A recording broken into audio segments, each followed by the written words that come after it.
എറണാകുളം നെട്ടൂരിൽ 10 വയസ്സുകാരികളായ 2 പെൺകുട്ടികളെ തട്ടിക്കൊണ്ടുപോകാൻ ശ്രമിച്ച കേസിൽ പ്രതി പിടിയിലായി. പ്രതിയെ പിടിക്കുന്നതിൽ 24 വാർത്ത സഹായിച്ചുവെന്ന് കുട്ടിയുടെ പിതാവ് പറഞ്ഞു. സംഭവം നടന്ന അല്പസമയത്തിനകം തന്നെ 24 വാർത്താ സംഘം സ്ഥലത്തെത്തി. 24 പുറത്തുവിട്ട CCTV ദൃശ്യങ്ങളാണ് കേസിൽ നിർണായകമായത്.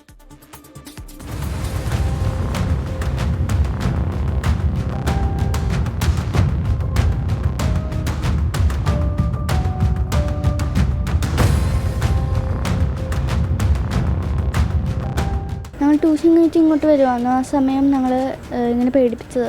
24 പുറത്തുവിട്ട CCTV ദൃശ്യങ്ങളിലെ അക്രമിയുടെ ഇരുചക്രവാഹനം കേന്ദ്രീകരിച്ചുള്ള അന്വേഷണമാണ് ഫലം കണ്ടത്.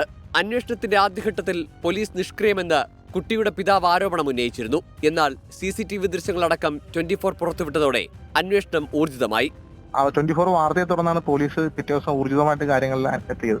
അതിൽ എടുത്തു പറയേണ്ടത് 24നോടൊപ്പം തന്നെ പനങ്ങാട് സ്റ്റേഷനിലെ മുനീർ സാർ ഒരു സഹോദരനെ പോലെ കൂടെ നിന്ന്, ഒരു കുടുംബാംഗത്തെ പോലെ നിന്നിട്ട് ഈ കേസ് അന്വേഷിക്കാനും അദ്ദേഹത്തിന്റെ കൂടെയുള്ള ടീമും നമ്മളെ നല്ല രീതിയിൽ സഹായിക്കുകയും ആ പ്രതിയിലേക്ക് എത്താനും പ്രതികളെ ഐഡന്റിഫൈ ചെയ്യുകയും ചെയ്തിട്ടുണ്ട്. കഴിഞ്ഞ വ്യാഴാഴ്ച വൈകിട്ട് 6 മണിയോടെ ട്യൂഷൻ കഴിഞ്ഞ് നെട്ടൂർ ഹൈവേയുടെ ഭാഗത്തു നിന്ന് വീട്ടിലേക്ക് മടങ്ങുകയായിരുന്നു 10 വയസ്സുകാരികളായ 2 പെൺകുട്ടികൾ.